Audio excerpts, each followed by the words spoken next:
வணக்கம். என்றும் தூவானம் உங்களை மகிழ்ச்சியோடு வரவேற்கிறது. ஒரு கதம்ப நிகழ்ச்சியாக, பல்சுவை அம்சங்களை கொண்ட நிகழ்ச்சியாக உங்களை மகிழ்விப்பதோடு மட்டுமல்லாமல், நீங்கள் இந்த நிகழ்ச்சியினூடாக பல விடயங்களை தெரிவு செய்து அறிந்து கொள்ள வேண்டும் என்பதற்காகவும் நாங்கள் நல்ல பல அம்சங்களை உங்களுக்கு தந்து வருகிறோம். இன்றும் மொழி நடனம், துளி, நேர்காணல் என்று பல அம்சங்கள் உங்களை மகிழ்விக்க நீங்கள் தெரிவு செய்ய காத்திருக்கிறது. சரி, முதல் அம்சமாக நாங்கள் உங்களுக்கு தருவது வழமை போல மொழி நடனம்.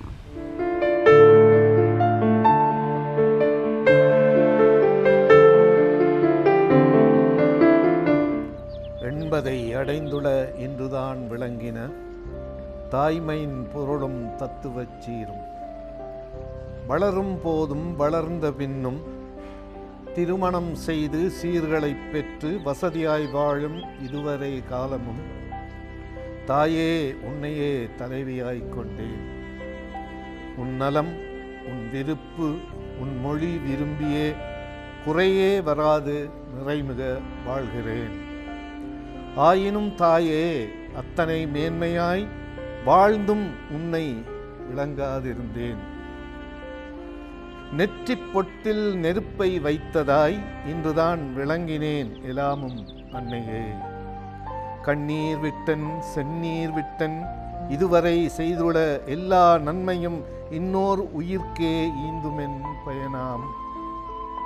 உன்னை விளங்காது உலகில் வாழ்ந்த பாவம் அதற்காய் பாவியாய் இறப்பினும் புண்ணியம் உண்டா புகுமெவ் உலகிலும்.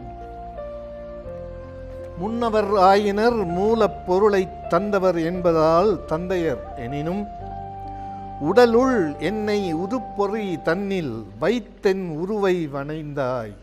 தாயே உன்னையே எனக்கரும் உணவாய்த் தந்தாய்.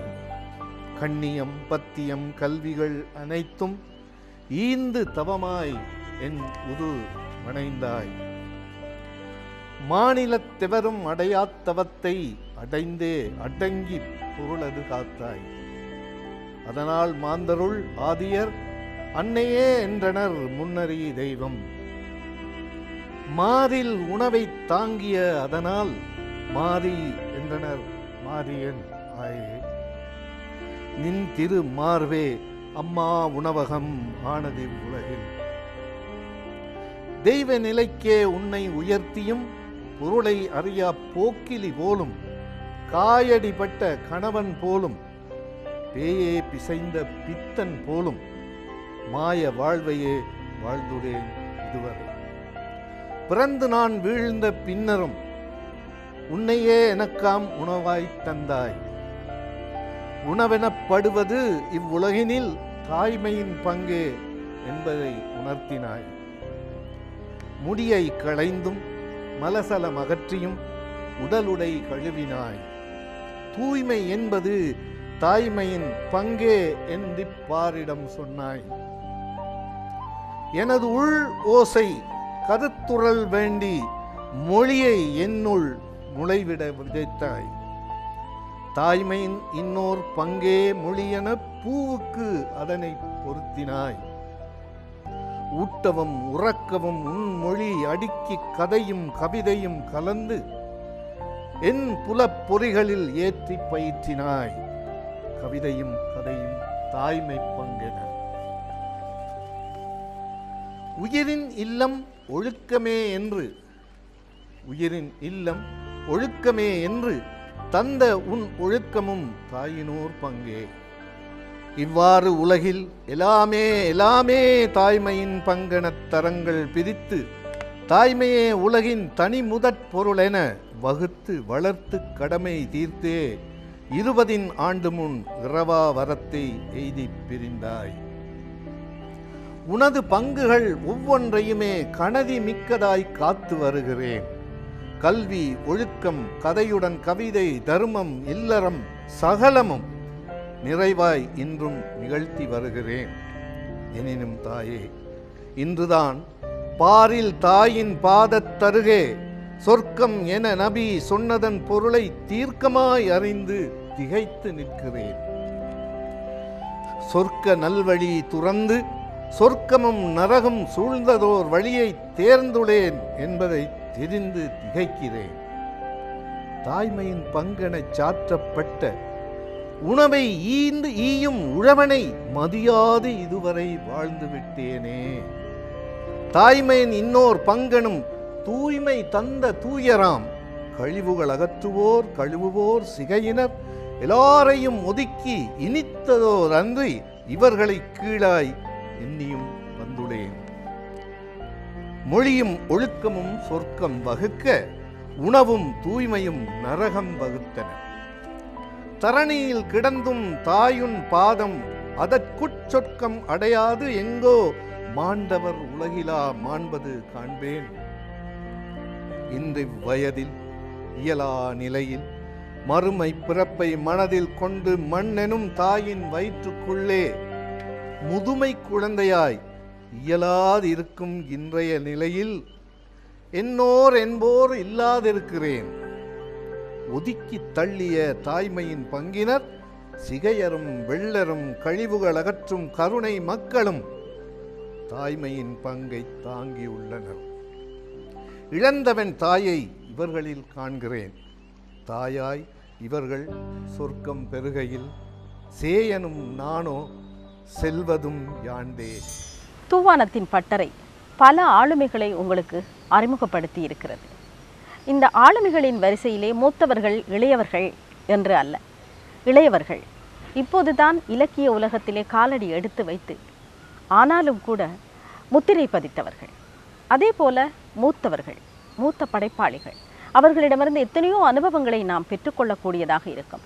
இந்த அனுபவங்கள் இந்த இலக்கிய உலகிலே தடம் பதிக்க வேண்டும், கால் பதிக்க வேண்டும், ஏதேனும் ஒரு சாதனையை நானும் செய்ய வேண்டும் என்கின்ற முனைப்போடு நீங்கள் செயல்படுவதற்கு, அதாவது படைப்பாளிகளாக கலைஞர்களாக இந்த உலகத்திலே நானும் பெயர் வாங்க வேண்டும் என்று நினைக்கும் உங்களுக்கு ஒரு உத்வேகத்தை, ஒரு பயிற்சியை தரும் களமாகவே பட்டறை அமைகிறது.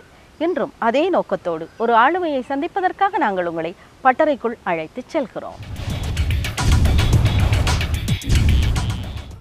ஆம், இன்று நாங்கள் உங்களுக்காக அழைத்து வந்திருக்கும் அதிதி பன்முக எழுத்தாளர், சத்திய எழுத்தாளர் என்றெல்லாம் போற்றப்படும் கலாபூஷணம் எஸ்ஐ நாகூர் கனி அவர்கள். வணக்கம் நாகூர் கனி அவர்களே. வணக்கம். நாகூர் கனி அவர்களே, நீங்கள் ஒரு பன்முக எழுத்தாளர். 54 வருடங்களாக இந்த எழுத்தை ஒரு சேவையாகவே தந்து வருகிறீர்கள். நாங்கள் ஏற்கனவே உங்களை அறிமுகப்படுத்தினோம் சத்திய எழுத்தாளர் என்று. உங்களை சத்திய எழுத்தாளர் என்று ஏன் குறிப்பிடுகிறார்கள்? முஸ்லீம் சமய கலாச்சார அமைச்சினால் வாழ்வோரை வாழ்த்துவோம் என்ற ஒரு நிகழ்ச்சியை முன்னாள் இராஜாங்க அமைச்சரான ஏஎச்எம் அஸ்வர் அவர்கள் ஆரம்பித்த பொழுது 1990ஆம் ஆண்டு முதலாவது வாழ்வோரை வாழ்த்துவோம் நிகழ்ச்சி நடத்தினார். அதில் எனக்கு அவர் சத்திய எழுத்தாளர் காத்திபுல் ஹக் என்ற அரபு பெயரை பட்டமாக எனக்கு வழங்கினார். அதற்கு காரணம் சிந்தாமணியில், அதாவது தவச காரியாலயத்தில் வெளியான தமிழ் வாராந்தரியான சிந்தாமணியில் நான் முசாஃபிர் பார்வை என்று ஒரு பத்தி எழுத்தை 3 வருஷமாக செய்து வந்தேன். அதில் சமுதாயத்தில் உள்ள குறைநிலைகளை சொன்னதோடு அதற்கு பரிகாரமும் அந்த குறைகளுக்கான மூலம் எங்கே இருக்கிறது என்று ஆய்ந்து அதற்கான பரிகாரமும் சொல்லி வந்தேன். அந்த பகுதியில் நான் எழுதி வந்த ஆக்கங்களை வைத்துத்தான் அஸ்வர் இராஜாங்க அமைச்சர் எனக்கு சத்திய எழுத்தாளர் என்ற பட்டத்தில் இருந்தார்.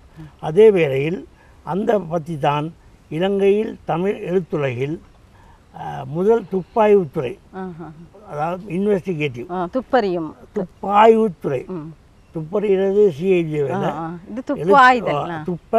துப்புண்டா செய்தி, அதை ஆய்ந்து கொண்டு போகிறது, அறிஞ்சுக்கிட்டே போகிறது எங்கே மூலம் உண்டு, அதை இன்வெஸ்டிகேட்டிவ் ஜேர்னலிசம்னு சொல்லுவாங்க.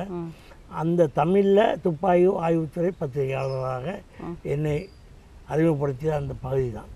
துப்பாய்வு எழுத்தாளராக உங்களை அறிமுகப்படுத்தியது அந்த பகுதி என்று சொன்னீர்கள்.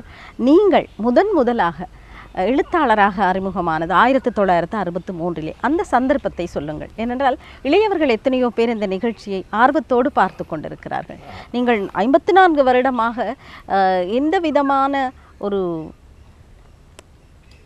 பிரச்சனைக்கும் உள்ளாகாமல் என்று சொல்வதை விட எந்த விதமான ஒரு தடங்களும் இல்லாமல் நீங்கள் எழுதி கொண்டு வருகிறீர்கள். இடையிலே சுகீனம் உங்களை கட்டி போட்டாலும் கூட அதையும் மீறி நீங்கள் எழுதி கொண்டிருக்கிறீர்கள். சில பேர் காணாமல் போய்விடுகிறார்கள், ஆனால் நீங்கள் தொடர்ந்து எழுதி வருகிறீர்கள். ஒரு பன்முக எழுத்தாளராக, இன்றும் பேர் சொல்லும் ஒரு எழுத்தாளராக நீங்கள் இருக்கிறீர்கள். இன்னும் எழுதுவேன் என்று நம்பிக்கையோடு கூறுகிறீர்கள். எனவே நிச்சயமாக உங்களுடைய அறிமுகம், உங்களுடைய இந்த வாழ்க்கை பயணம், அதாவது எழுத்துலக பயணம் எப்படி அமைந்தது என்பதை நீங்கள் சுருக்கமாக சொல்ல வேண்டும். நான் நினைக்கின்றேன் 1906ஆம் வகுப்பு படிக்கின்ற நேரம் மல்பானையை சேர்ந்த MH முகமது அவர்கள் இறந்து விட்டார். அவர் தமிழாசிரியராக இருந்து சில சொற்களுக்கு வசனம் அமைக்க கரும்பலகையில் அந்த சொற்களை எழுதி விளங்கப்படுத்தினார். அப்போது லட்சியம் என்ற வார்த்தை அவர் சொன்னார், ஒவ்வொரு மனிதனுக்கும் லட்சியம் இருக்க வேண்டும். அப்படி விஞ்ஞானியாக வரலாம், கவிஞனாக வரலாம், எழுத்தாளனாக வரலாம், ஆசிரியராக வரலாம் அப்படின்னு சொல்லி ஒவ்வொரு ஆள்கிட்ட உண்ட லட்சியம் என்ன, உண்ட லட்சியம் என்ன, ஏண்ட தவணை வரும்பொழுது, ஏண்ட முறை வரும்பொழுது நான் என்னை அறியாமலேயே நான் எழுத்தாளனாக வர விரும்புகிறேன் என்று சொன்னது எனக்கு நல்ல ஞாபகம் இருக்கிறது. இது 6ஆம் வகுப்பு படிக்கிற நேரம். நான் OL 10ஆம் ஆண்டு படிக்கிற நேரம் எழுதணும்னு இந்த ஆர்வம் எனக்கு இருந்த காரணத்தினால் முதலாவது ஒரு மரபு கல்வி தான் எழுதினேன், கல்வி கற்றல்.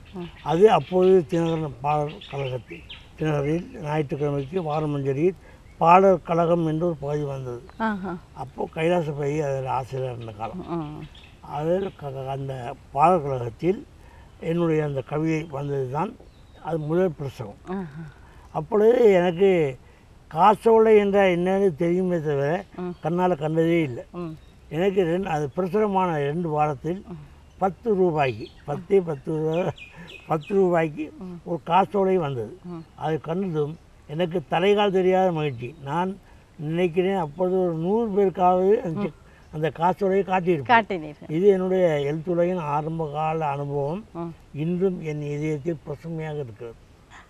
அதை தொடர்ந்த காலகட்டத்தில் அது உங்களுக்கு ஒரு சிறந்த ஊக்குவிப்பாக இருந்திருக்கும். இந்த நிலையில் உங்களுடைய பாடசாலை உங்களை எப்படி வரவேற்றது? உங்கள் பெற்றோர்கள் உங்களுக்கு எந்த அளவுக்கு அனுமதி தந்தார்கள்? என்னுடைய வீட்டை பொறுத்தளவில் நான் தாய்க்கு தலைமகன், தனிமகனும் கூட. அதனால் நான் செல்லமாக வளர்க்கப்பட்ட ஒரு மகன். எனவே என்னுடைய எழுத்து பணிக்கு எங்கள் வீட்டில் எந்த விதமான தடையும் தாழ்பாடும் இருக்கவில்லை. எனக்கு 5 தங்கையர்கள். 5 தங்கையர்களும் என்னுடைய முதல் வாசகர்கள். எனது 2வது தங்கை ஒரு டீச்சர். நான் முதலாவது எழுதின பிறகு எழுதியதும் அவர்களிடம் கொடுப்பேன். அவர்கள் வாசித்து பார்த்து அபிப்பிராயம் சொன்ன பிறகுதான் நான் பத்திரிகைகளுக்கு அனுப்புவது வழக்கம். அதுக்கு கதைக்கு பேர் பெற்றதும் கூட என் தங்கை மகள் தான் சொல்கிறாங்க. அதன் பிறகு நான் திருமணம் செய்த பிறகு எனக்கு வந்து வாச்சவர்களும் அதே ரசனை மிக்க ஒரு மனைவியாக அமைந்ததால் எனக்கு வீட்டில் எந்த விதமான எதிர்ப்பும் இல்லை. அடுத்தது என்னுடைய பாடசாலையில் அறிவு மலர் என்று ஒரு கையெழுத்து அந்த 1963, 61 அளவில் வந்தது. அதில் நான் தந்தை தாய் பேன் என்ற தலைப்பில் கட்டுரை எழுதினேன். அதுதான் பாடசாலை வாழ்க்கை எழுதிய முதல் கட்டுரை. அதாவது பேப்பருக்கு பாடத்திட்டத்தையும் அதை கட்டுரை எழுதியிருப்பேன், பத்திரிகைக்கு எதுனா முதல் கட்டுரை. அந்த கட்டுரைக்கு பிறகு எனக்கு பள்ளிக்கூடத்தை நான் ஒரு எழுத்தாளராக இருக்கிறேன் என்ற ஒரு வரவேற்பு இருந்தது. எனக்கு ஆசிரியமாக நான் ஊக்குவித்தார்கள். மிஸ்டர் ULA மஜீத் என்று ஒரு கவிஞர் ஆசிரியர், இப்பொழுது அவர் உயர் நீதிமன்ற நீதியரசராக இருந்து ஓய்வு பெற்றிருக்கிறார். அவர் கல்முனையைச் சேர்ந்தவர். அவர் என்னுடைய எழுத்துத்துறைக்கு ஆக்கமூக்கம் தந்து உதவி பண்ணார் என்பதை நான் இந்த நேரத்தில் பதிவு செய்ய நன்றியோடு.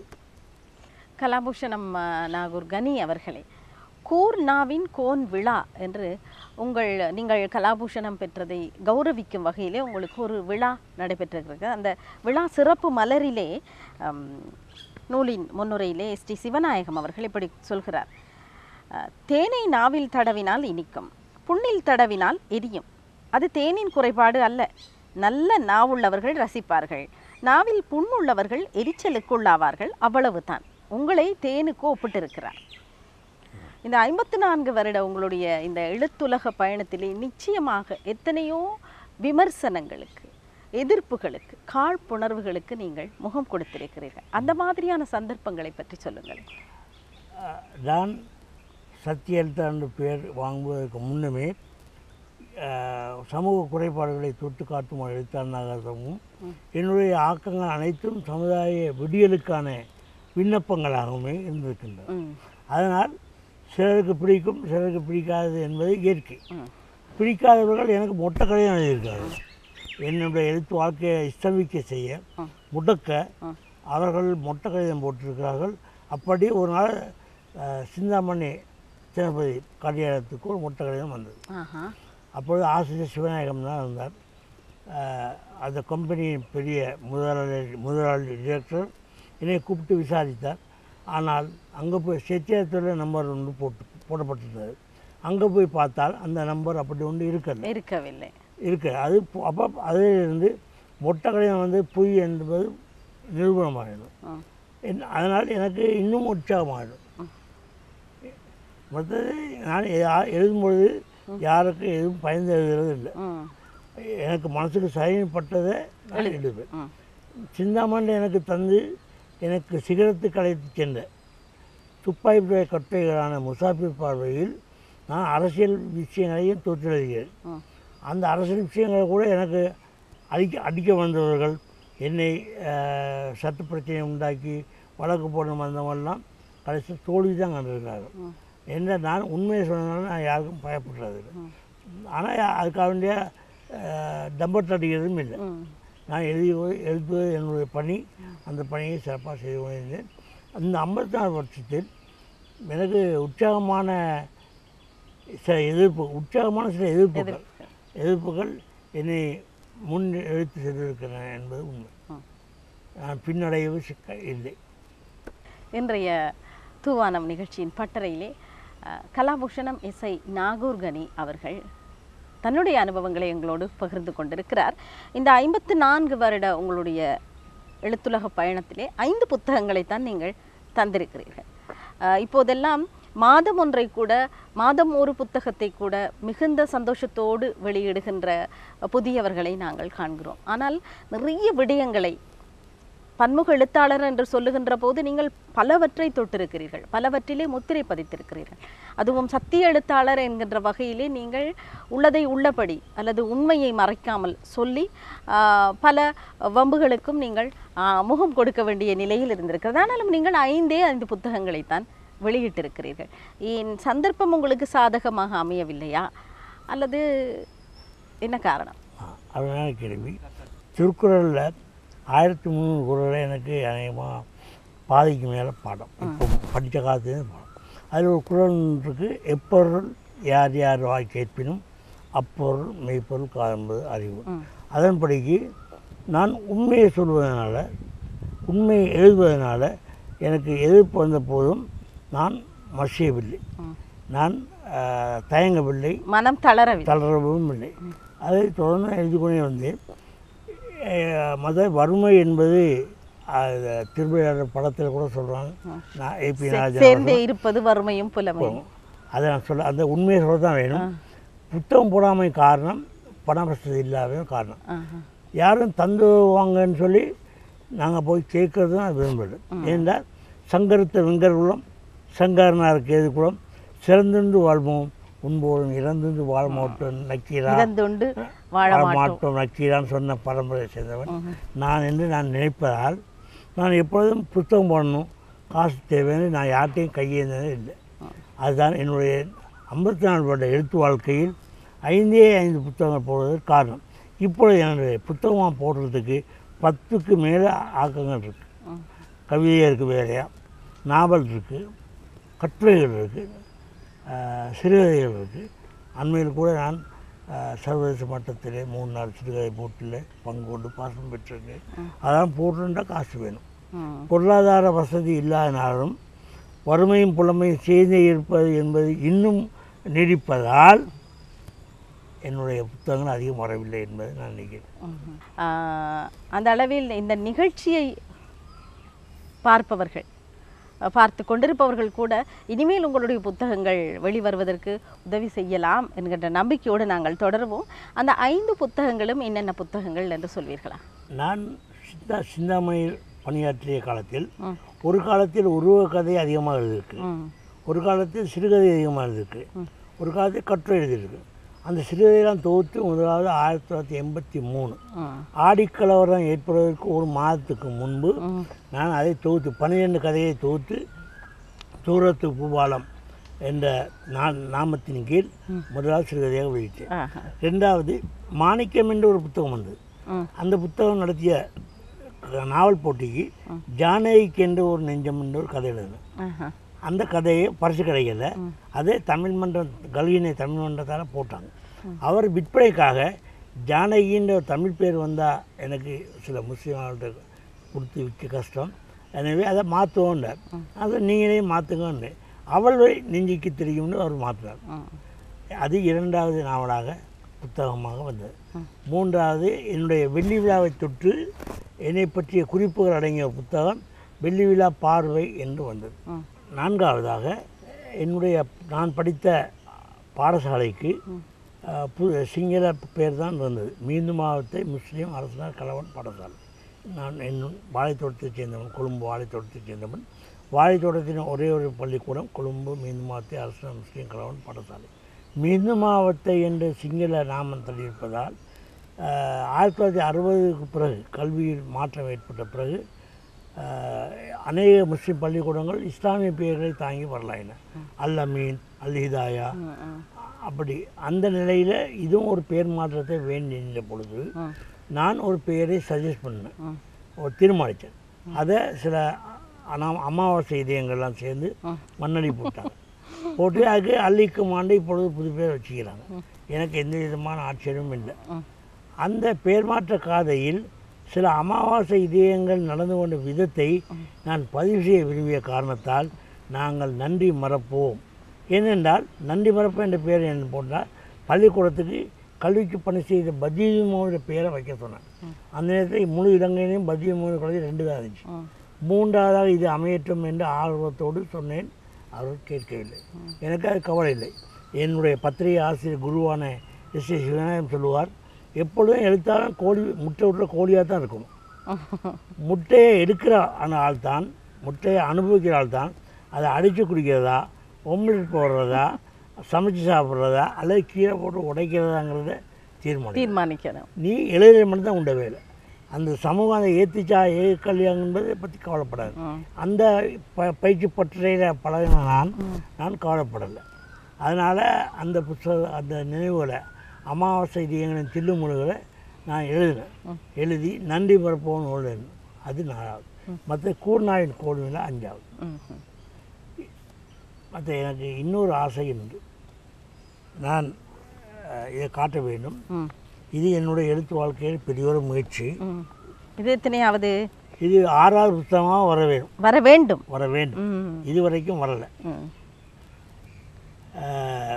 சென்னை மயிலாப்பூரில் ரஹ்மத் அறக்கட்டளை என்று ஒரு ஸ்தாபனம் இருக்கு. அவர்கள் இஸ்லாமிய சமய பணி செய்கிற கால தோரணையில் அவர்கள் முதலாக திருக்குர்ஆனை மலிவு பதிப்பாக அனைவருக்கும் கிடைக்கும் விதமாக ஒரு முயற்சியை மேற்கொண்டு செய்தார்கள். 2வது நபிகள் நாயகத்தை பற்றிய பொன்மொழி பேழையை மலிவு பதிப்பாக வெளியிட்டார்கள். 3வது முயற்சியாக அகிலோக ரீதியிலே ஒரு புத்தகம் எழுதும் ஆய்வு போட்டியை நடத்தினார்கள். நபிகள் நாயகத்தை பற்றி ஒரு ஆய்வு எழுத வேண்டும் என்று 400 பக்கத்துக்கு குறைவில்லாமல் நான் 500 பக்கம் எழுதினேன். இலங்கையிலிருந்து 3 பேர் தான் பங்கு கொண்டார்கள். ஒன்று நான், மற்றது என்னுடைய சகோதர எழுத்தாளர் அல்லது சுமத், மற்றது வெடிகம்மையில் ஒரு ஆசிரியர். 3 பேரில் எங்கள் சிரோனுக்கு இலங்கைக்கு தான் பரிசு கிடைச்சி. அல்ல சுமத் தான் முதல் பரிசு கிடைச்சி. ஒரு பரிசு தான் கொடுத்தாங்க, 1 லட்சம் ரூபா. இப்போ நான் அதற்காக எழுதின முயற்சியை புத்தகமாக போடணும்னு விரும்புகிறேன். அந்த புத்தகத்தின் பெயர் மாணவி பேசாத மௌனமொழி தமிழ். இந்நூலாசிரியரின் எழுத்துக்கான பொன்விழா, அதாவது 1963 2013 பொன்விழாவை ஒட்டி வெளியிடப்படும் நன்னூல் இது என்று குறிப்பிட்டிருக்கிறது. சரி, மாநபி பேசாத மௌனமொழி தமிழ் என்ற தலைப்பை நீங்கள் சொன்னதுமே நிறைய பேருக்கு அதை வாசிக்க வேண்டும். ஏனென்றால் நபிகள் நாயகம் பேசியது அரபு மொழி, அரபு மொழி பேசியவருடைய மனதில் ஒரு மூல மொழியாக தமிழ் இருந்திருக்கிறது என்ற ஒரு ஆய்வை இந்த நூலில் நான் மேற்கொண்டுள்ளேன். இதை புத்தகமாக வெளியிட வேண்டும். நாட்டின் ஜனாதிபதியோ பிரதம மந்திரியோ அதற்கு சிறப்பு அதிதியாக வர வேண்டும், பிரதம அதிதியாக வர வேண்டும். பண்டாரநாயக்கா மண்டபம் போன்ற பெரிய சர்வதேச மண்டபத்தை வெளியிட வேண்டும் என்ற ஆசை இந்த எழுத்தாளனுக்கு கொண்டு அது நிறைவேற வேண்டும் என்ற நம்பிக்கையும் உண்டு. நிச்சயமாக உங்களுடைய இந்த உயர்ந்த எண்ணம் நிறைவேற வேண்டும் என்பது எங்களுடைய பிரார்த்தனையும் கூட. சரி, நாங்கள் இந்த புத்தகத்தை பற்றியே கொஞ்சம் பேசலாம் போல இருக்கிறது.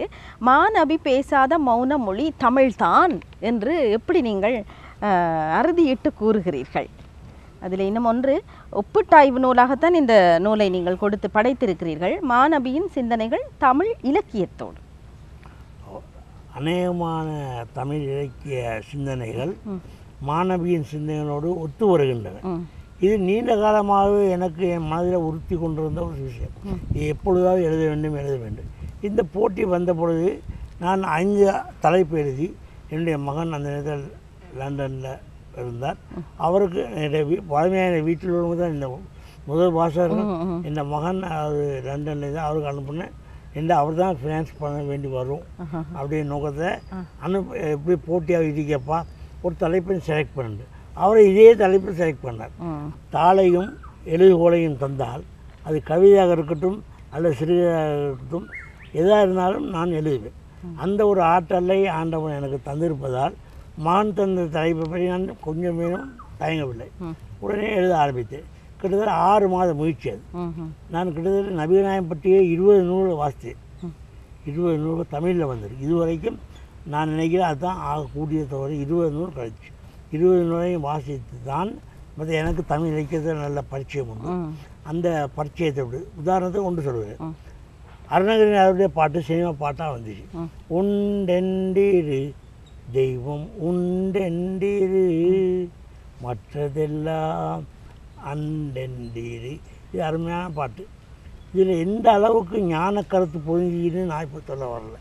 ஆனால் இது எங்கள் இஸ்லாமிய நம்பிக்கையில் முதல் நம்பிக்கை களிமா, அதாவது விஸ்வாசம் உள்ளது. அதில் முதல் களிமாவே இந்த அருணகிரிநாத பாட்டில் சொன்ன அதே சிந்தனை தான். இதே இப்படியான பல பாடல்கள் நபிநாயகத்தின் சிந்தனையோடு ஒத்து வருகின்றன. அவற்றை நான் புத்தகமாக 540 பக்கம் எழுதினேன். அதை நான் கூடிய விரைவில் வெளியிடுவேன் என்ற நம்பிக்கை எனக்கு உண்டு. நாகூர் கனி அவர்களே, மிஸ்டர் கனி சோர்வில்லாத ஒரு எழுத்தாளர். எந்த தலைப்பை கொடுத்தாலும் எழுதும் திறமை படைத்தவர். முதலில் 4-5 பக்கம் எழுதி வருவார். இது வளவளா என்று இருக்கிறது, ஒரு பக்கம் எழுதி வாரம் என கூறினால் மறுநாளே சுவை குன்றாமல் ஒரு பக்கம் எழுதி வருவார். அந்த அளவுக்கு சொல்லாட்சி மிக்க தரமான எழுத்தாளர் கனி என்கிறார் முன்னாள் தினபதி சிந்தாமணி சூடாமணி ஆசிரியர் ST சிவநாயகம் என்று உங்களுடைய கூர்னாவின் கோன் விழா சிறப்பு மலரிலே குறிப்பிட்டிருக்கிறது. நீங்கள் சொன்னீர்கள், ஒரு பேப்பரும் ஒரு பேனாவும் கொடுத்தால் போதும் எனக்கு எழுதி விடுவேன் என்று. இப்போது ஒரு உதாரணத்தை தான் சொன்னீர்கள் நீங்கள். அதாவது மாநபி பேசாத மௌன மொழி எப்படி தமிழ்தான் என்று சொல்கிறீர்கள் என்றதற்கு நிறைய அந்த கருத்துக்களோடு ஒத்துப்போவதாக சொன்னீர்கள். முதலாவது கலீமா என்று சொன்னீர்கள். அது கொஞ்சம் எனக்கு போன்றவர்களுக்கு புரியும்படி இஸ்லாமிய நம்பிக்கையை 5 கடமைகள் எழுதி நிற்கின்ற ஒரு சாந்தி மணி மண்டபம். அதில் முதலாவது களிமாயினும் இறை விசுவாசம். அதில் முதல் களிமாயினை நான் சொன்னேன் என்றால் வணக்கத்துக்குரிய நாயன் இறைவனை தவிர வேறு யாரும் இல்லை. அந்த ஒரு வரியை தான் அருணகிரி பாடல்களையும் சொல்லப்பட்டது. தெய்வம் ஒன்று, வணக்கத்துக்குரியது ஒன்று தான், வேறு மற்ற யாரும் இல்லை. அதனால தான் அப்படி அந்த களிமாவோடு நான் ஒப்பிட்டு எழுதியிருக்கிறேன். அதாவது தமிழ் சிந்தனை அவருடைய மனதிலே இருந்திருக்கிறது. 63 அத்தியாயங்கள் இருக்கு. என்ன நபிநாயகம் வாழ்ந்த 63 வருஷம் என்பதால் 63 வருடங்கள் எழுதிய அந்த புத்தகத்தில் நான் பல்வேறு சம்பவங்களை தொட்டு காட்டுகிறேன், பல பாடல்களை தொட்டு காட்டுகிறேன். ஒரு உதாரணத்தை சொன்னீர்கள். இங்கே உங்களுடைய இந்த பொருளடக்கத்தை பார்க்கும்போது மிகவும் சிறப்பாக பல உதாரணங்களை காட்டியிருக்கிறீர்கள். இமைப்பொழுதும் என் நெஞ்சில் நீங்காதான் தாழ்வாழ்க அது திருவாசகத்தை நினைவுபடுத்துகிறது. ஒன்றென்று மனதில் உறுதி வேண்டும் பாரதியை நினைவுபடுத்துகிறது. இன்னும் சில இன்னா செய்தாரை ஒருத்தல் வள்ளுவரை ஞாபகப்படுத்துகிறது. இப்படி நீங்கள் எல்லோரையுமே ஒப்பிட்டிருக்கிறீர்கள். இதிலே ஒன்று ரெண்டை எங்களுக்கு சொன்னால் இன்னும் சுவையாக இருக்கும். எழுத்தறிவித்தவன் இறைவனாவான்னு அவ்வை சொல்கிறாங்க. அந்த சிந்தனை திருக்குர்ஆனில் முதல் பாடமாகிய இக்ரா என்ற பாடத்தில் சொல்லப்பட்ட விஷயங்கள் எல்லாம் பார்க்கும்பொழுது அது நபிநாயகம் எங்களுக்கு சொன்னது தானே. இப்போ நபிநாயக சிந்தனையும் அந்த குர்ஆன் பற்றி சிந்தனை தான். அந்த சிந்தனை தான் ஔவையாட எழுத்தறிவித்தவன் இறைவனாவாண்டு. மற்ற இன்னா செய்தாரே ஒருத்தர் அவர் நான் நன்னயம் செய்து திருக்குறளுக்கு நபிநாயகத்தின் வாழ்க்கை எத்தனையோ சம்பவம் இருக்குது. ஒரு தனக்கு தீங்கு செய்த வந்தவன் எனக்கு நன்மை செஞ்சுக்கிறாங்க, பல முறை செஞ்சுக்கிறாங்க. அப்போ அது அந்த திருக்குறளுக்கு அச்சொட்டான உதாரணம். திருக்குறளுக்கு யார் அந்த அச்சொட்ட உதாரணமாக வாழ்ந்து காட்டி இருக்கிறார். ஆனால் நபிநாயகம் வாழ்ந்து காட்டி இருக்கிறார். நபிநாயகத்தை வெட்ட வந்தவனே மன்னிச்சிக்கிறார். இன்னா செய்தார் ஒருத்தல் அவர் நானே விற்கப்பட முடியாது. நபிநாயகம் மட்டுமில்லை, அவருடைய சீடர்கள் ஒருத்தர் ஒரு போர்க்களத்தை வெட்ட வேண்டிய கட்டாக எதிர்த்துப்போம். அப்போ வெட்ட வேண்டியவரை வாழை கீழே போட்டுவார். ஏன் வாழை கீழே போட்டிங்க எனக்கு கேட்டு நான் எனக்காக வேண்டிய சண்டை பிடிக்கிறேன், சன்மார்க்கத்துக்காக தான் சண்டை பிடிக்கிறேன். நீ எனக்கு எச்சு துப்புன பிறகு நான் வெட்டினால் சொந்த குரோதம் வந்துடும். இன்னா செய்தாரே ஒருத்தல் அவர் நானேன்ற வள்ளுவன்ற வார்த்தைக்கே அதுதான் உதாரணம். அது மாதிரி 4 கோடி பாடல்கள் ஔவையார் வந்து 4 கோடி பாடல் பாடுவார். குறவர்கள் தயங்கி இருந்த நேரத்தில் அவ பாடுவார். உன்னீர் மரியாதை முட்டம். அது அந்த 4 பாடல்களுக்கு நம்பினார் வாழ்க்கை அருமையான உதாரணங்களாக சொல்லியிருக்கோம். நிச்சயமாக இது பாடசாலை மாணவர்களுக்கு மட்டுமல்ல, பல்கலைக்கழக மாணவர்கள் என்று கூட குறிப்பிட்டு சொல்வதை விட எல்லோருக்குமே அறிவை வளர்த்து கொள்ள விரும்பும் எல்லோருக்குமே ஒரு சிறந்த புத்தகமாக இருக்கும். சரி, உங்களுக்கு இந்த இத்தனை வருட கால உங்களுடைய எழுத்துலக பயணத்திலே நீங்கள் கௌரவிக்கப்பட்டிருப்பீர்கள், விருதுகள் உங்களுக்கு வழங்கப்பட்டிருக்கும். அதை பற்றி சுருக்கமாக கூறுங்கள். நான் 54 வருடம் கதை எழுத்துப்பணி செஞ்சாலும் கூட எனக்கு எதையும் எழுதிடும் பண்புகள் தான். நீங்கள் சொல்லிட்டீங்க தானே. சிறுகதையில் நான் 1400 திருக்குர்ஆன் இறங்கி 1400 விழா கொண்டாடினாங்க இலங்கையில், விஜய் விழான்னு. அதை ஒட்டி அகில இலங்கை ரீதியில் நடத்தின சிறுகதை போட்டில் நான் 2வது பரிசு பெற்றேன், ஜனாதிபதி பரிசு. மற்றது தோப்பூரில் மஜீத் தோப்பூர் முதல்வர் மஜீத் ஒரு தமிழ் விழா நடத்துகிறார் 1970-71 அந்த நேரத்தில். அதில் சிறுகதை போட்டி வச்சதில் வானம் வெளுத்ததுன்னு சொல்லி சிறுகதை எழுதினேன், அதுக்கு முதல் பரிசு பெற்றேன். அதை விட கட்டுரை போட்டி, பேச்சு போட்டி எத்தனையோ பதில்கள் எழுதுகிறேன். அண்மை காலமாக நான் கடந்த 2.5 வருடமாக 2.5 வருட காலமாக பாசவத்தால் பாதிக்கப்பட்டிருந்து எனக்கு வீட்டில் ஓய்வு அநேகமாக கிடைத்தது. அந்த ஓய்வில் நாட்டில் நடக்க எல்லா போட்டியும் நான் கலந்து கொண்டேன். அதில் அண்மை காலமாக எனக்கு ஒரு 8 போட்டிகளில் முதல் பரிசு கிடைச்சது. அது உண்மையிலேயே மனசுக்கு சந்தோஷம். அது என்ன விசேஷம் என்றால் அவை அனைத்தும் யாழ்ப்பாண தமிழ் முஸ்லிமோட ஒற்றுமையை வலியுறுத்தி கதைகள். தமிழ்ச்சங்கத்தில் மறைந்த எழுத்தாளர் இலங்கையர் கோன் சார்பாக போட்டி நடத்தினாங்க. அதில் சிறுகதை போட்டி எழுதினேன், முதல் பரிசு. ஜெர்மன் தமிழ்ச்சங்கத்தால் ஒரு சிறுகதை போட்டி நடத்தினாங்க, அதில் பண்பெனப்படுவது என்ற தலைப்பில் எழுதினேன், அதில் 2ஆம் பரிசு. 3வது எஸ்போட நினைவாக ஆஸ்திரேலியாவில் இருந்த ஒரு போட்டி நடத்தினாங்க, அதில் எனக்கு முதல் பரிசு. மற்ற ஞானம் பத்திரிகை சிற்றியலுகிற ஞானம் வந்து ஒன்று, அதில் செம்பியன் செல்வன் நினைவாக கடந்த வருடம் ஒரு சிறுகதை போட்டி நடத்தினார்கள். அதில் யாழ் மண்ணுக்குரியது என்ற கதை எழுதினேன், அதுவும் முதல் பரிசு. அப்படி ஒரு மற்றது எஸ்போட 2016 குறுங்கதை போட்டி நடத்தினார்கள், அதுக்கு எழுதினேன், அதுக்கு ஆதரவு பரிசு கிடைச்சி. இன்னும் பரிசு கையில் ஒன்றும் கிடைக்கல, ஆதரவு பரிசு ரிசல்ட் அறிவிச்சிட்டாங்க.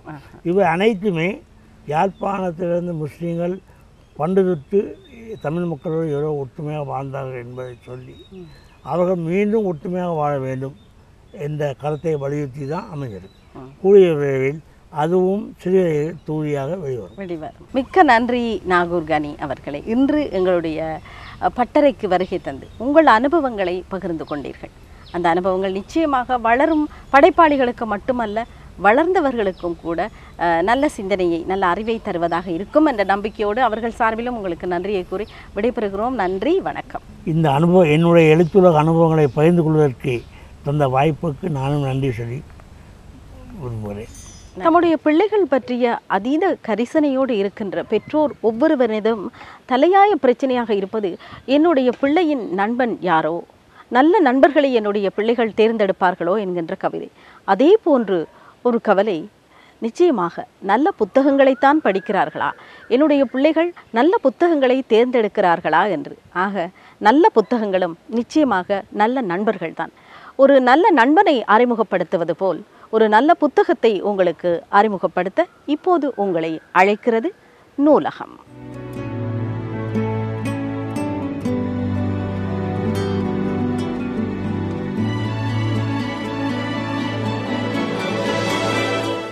இன்னும் ஒரு நூலகத்தில் உங்களோடு இணைவதில் மகிழ்ச்சி அடைகிறோம். இன்று முதலில் நாம் உங்களுக்கு ஒரு கவிதை தொகுதி அறிமுகப்படுத்த வேண்டும். தமிழ் உதயா, பின்னோக்கி பாயும் நதியில் உருளும் கூழாங்கற்கள் என்ற ஒரு தொகுதி இலங்கை தமிழ் இலக்கிய நிர்வாகம் வெளியிட்டிருக்கின்றது. இவர் லண்டனில் வசித்தாலும் இலங்கையர்.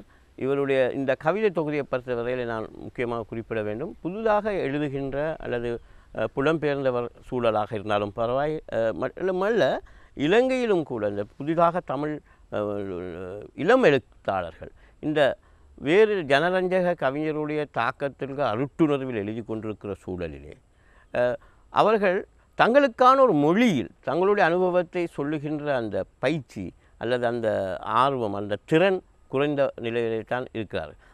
ஆனால் தமிழ் உதயா பற்றில் அவர் பெண்ணாக இருப்பது ஒரு புறம் இருந்தாலும் கூட மிக சிறப்பான அவருக்கான ஒரு மொழியோடு மிக அழகான தன்னுடைய அனுபவங்களை மிக அழகான சொற்களால், அந்த வெறுமனே அது ஒரு புனையற்பாங்கான சொற்களுக்கு அப்பால் அழகாக சொல்லியிருக்கிறார். விரிவாக அதை படிக்கும் போது, ஒரு மொத்தமாக இந்த தொகுப்பை படிக்கின்ற போது அவர் ஒரு பெண்ணாக இருப்பதனால் நான் பொதுவாக ஒரு பெண்கள் எழுதுகின்ற படைப்புகளிலே இந்த பெண் குரல் எந்த அளவுக்கு பேணப்பட்டிருக்கிறது என்பதில் நான் கொஞ்சம் அதிக கவனம் செலுத்துகின்றவன். அந்த வகையில் அவ்வாறான மிக மிக நுண்ணியமான பெண்ணியல் சார்ந்த அனுபவங்களை கூட இவர் அழகாக சொல்லியிருக்கிறார். இந்த வகையில் இந்த தொகுப்புகளை பற்றி ஈரோடு தமிழன்மர் வழங்கிய முன்னுரையிலே தமிழ் உதயா குருதி ஓட்டத்தில் துடித்து கொண்டிருக்கும் உணர்வை ஒவ்வொரு தமிழனும் தமிழிச்சும் பெற கட்டாயம் இக்கவிதைகளை படிக்க வேண்டும் என்று கூறியிருக்கிறார். இந்த வகையில் இந்த நூலை பற்றி நான் கூறினேன். இந்த நூலகத்திலே நாங்கள்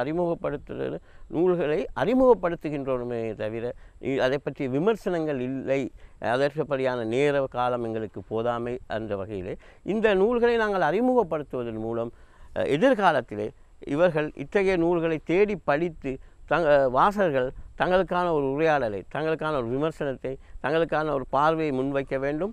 அதற்கு ஒரு ஊக்கமாகத்தான் நாங்கள் இந்த நூலகம் பகுதியிலே இப்போ நூல்களை அறிமுகப்படுத்துகிறோம். அந்த வகையிலே இது ஒரு முக்கியமாக. அடுத்தது நான் கடந்த நிகழ்வுகளிலே நாம் பேசிக்கொண்டிருக்கிறோம் இந்த இலங்கையுடைய சிறு சஞ்சிகைகள், பத்திரிகைகள், சஞ்சிகைகள் பற்றி. உண்மையிலே ஒரு புதிய சொல் என்ற ஒரு சிறு சஞ்சிகை அது யாழ்ப்பாணத்திலிருந்து வெளிவருகிறது. நான் இதிலே பங்காற்றியவர்கள் மிக இளம் படைப்பாளிகள். இவர்கள் யாழ்ப்பாண சூழலிலே, யாழ்ப்பாண பல்கலை சூழலிலே மற்றும் மிக ஆழமாக சிந்திக்கின்ற ஒருவராக அவர்கள் இருக்கிறார்கள். அந்த இதிலே கூட புதிய சொல் என்ற அந்த சஞ்சிகையிலே கூட மிக ஆழமான படைப்புகள். நாம் இந்த இவர்களை இளம் படைப்பாளிகள் பெரும்பாலும் இந்த தமிழக ஜனரஞ்சக கவிஞர்கள் அல்லது எழுத்தாளர்களுடைய மாயக்குள் சிக்கி அதை தோன்றிய படைப்புகள் படைத்து கொண்டிருக்கிற இந்த சூழலுக்கு அப்பால் இலங்கையுடைய இளம் எழுத்தாளர்கள், புதிய படைப்பாளிகள், மிக முக்கியமான காத்திரமானவர்கள் வந்து கொண்டிருக்கிறார்கள் என்பதற்கு இந்த புதிய சொல்லில் மூலம் போன்ற சஞ்சிகைகள் மூலம் அறிமுகப்படுத்தப்படுகிறார்கள். அவர்களை நாம் அறிந்து கொள்ளக்கூடியதாக. ஆகவே தொடர்ந்து அவ்வப்போது வெளிவந்தாலும் கூட ஒரு இதழ், அதாவது இந்த சிறு சஞ்சிகைகளை பொறுத்தவரையிலே ஒன்றை மட்டும் நீங்கள் மனதில் வைத்து கொள்ள வேண்டும். அது எத்தனை இதழ்கள் வெளிவந்திருக்கின்றன என்பதோ அல்லது எத்தனை பக்கத்தில் வெளிவருகின்றது என்பதை விட அது ஒரு இதழ் வெளிவந்தாலும் கூட அதனுடைய பதிவு அது மிக முக்கியமான நல்ல படைப்புகளை கொண்டு ஒரு இதழின் கூட அதை நாம் அவர்களுடைய காத்திரமான பல இளம் படைப்பாளிகளை அல்லது படைப்பு சிந்தனைகளை பெற்றுக்கொள்ளக்கூடியதாக. அந்த வகையில் இந்த புதிய சொல் என்ற இந்த சஞ்சிகை தொடர்ந்து வெளிவர வேண்டும், தொடர்ந்து அதை மக்கள் இலக்கிய ஆவலர்கள் அதே நேரத்தில் இளம் எழுத்தாளர்கள் தேடி படிக்க வேண்டும் என்பது எமது எதிர்பார்ப்பாகும். அடுத்ததாக ஒரு கவிதை தொகுதி, இன்னொரு கவிதை தொகுதி. உண்மையிலே இந்த கவிதை தொகுதி கடையில் பூத்த மலர் கவிதைகள் என்பது இதனுடைய தலைப்பு. இந்த தொகுப்பை எழுதியவர் சம்மாந்துல் அசீஸ் அவர்கள்.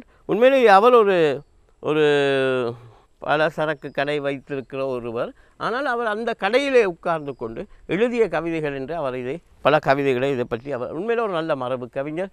ஒரு ஆழமான கிராமிய தன்மையோடு அந்த கிழக்கு மாகாணத்துடைய மண் வாசனையும் அந்த பேச்சியை ஓசையை மிக அழகாக எடுத்து கூறுகின்ற ஒரு கவிஞராக அவர் வயதில் தன்னுடைய அனுபவங்களை மிக அழகாக இதை அவர் முன்வைத்திருக்கிறார். அந்த வகையிலே இந்த கவிதைகள் மிக சந்தத்தோடு கிழக்கு மாகாணத்து மண்ணுடைய வாசனை உண்மையிலே சாதாரண தளத்தில் இருக்கின்ற மக்களுடைய வாழ்க்கையை ஒருவர் இத்தகையவர்கள் அசீஸ் போன்றவர்கள் தான் படைப்புக்குள் கொண்டு வர முடியும்.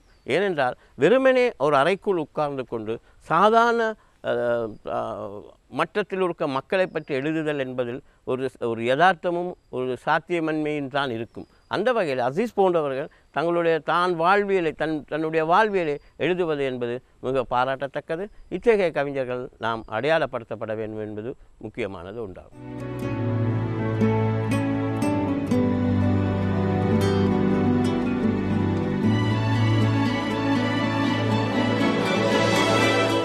உங்களையும் புத்தகம் வாசிக்க தூண்டிய மகிழ்ச்சியோடு நாம் இப்போது நூலகத்திலிருந்து வெளியே வந்து விடைபெறுகிறோம். மீண்டும் சந்திப்போம். நன்றி, வணக்கம்.